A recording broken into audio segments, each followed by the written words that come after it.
और ज्ञापन, क्या पूरी होगी मांग? आम जनता की आवाज क्या सरकार तक पहुंच पाएगी? प्लेसमेंट एजेंसी के माध्यम से लगे सभी ऑफिसर्स ने वेतन बढ़ाने की मांग को लेकर अतिरिक्त जिला कलेक्टर राजेश गोयल को मुख्यमंत्री के नाम ज्ञापन सौंपा। ज्ञापन में बताया कि प्रदेश के मेडिकल कॉलेज, राजकीय चिकित्सालय, जनता क्लिनिक, पीएचसी, सीएचसी पर प्लेसमेंट एजेंसी के ऑफिसर का वेतन भत्ता 7,112 रुपए प्रति माह है। पूर्व में यूटीबी पर कार्यरत नर्सिंग ऑफिसर का भी वेतन 7,112 रुपए प्रति माह था।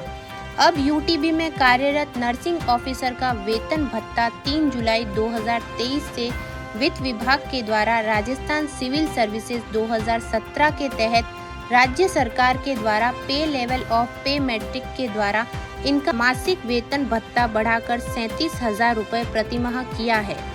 जब समान काम समान पद तो वेतन भत्ते में भेदभाव क्यों? अस्थायी नर्सिंग ऑफिसर का मानदेय बहुत कम होने के कारण आर्थिक व पारिवारिक खर्चे निकालना बहुत मुश्किल है। इसमें बहुत सारी कठिनाइयों का सामना करना पड़ता है।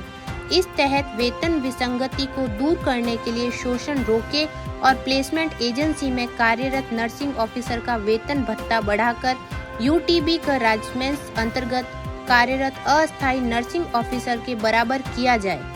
1 जुलाई 2024 के सभी नर्सिंग ऑफिसर और कर्मचारियों को आरएलएसडी बोर्ड के शामिल किया जाए।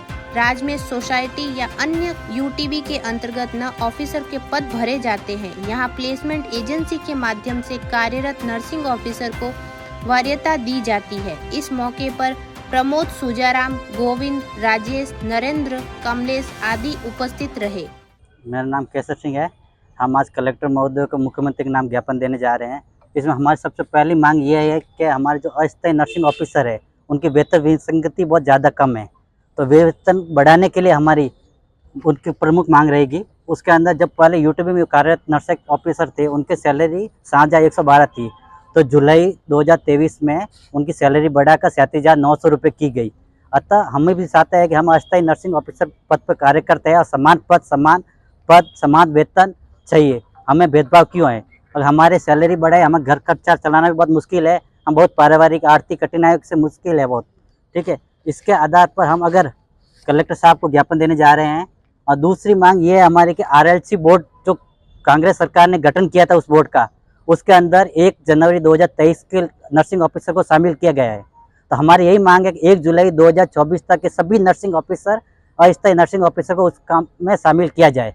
और तीसरी मांग यह है कि भविष्य में राजमेश के अंदर या यूटीबी के अंदर नर्सिंग ऑफिसर की भर्ती हो तो सबसे पहले प्रायोरिटी हमारे प्लेसमेंट एजेंसी के नर्सिंग ऑफिसर को दी जाए तथा और इसके आधार हम मुख्यमंत्री से मांग करते हैं कि समान काम समान वेतन समान पद के अनुरूप ही हमारा वेतन दिया जाए।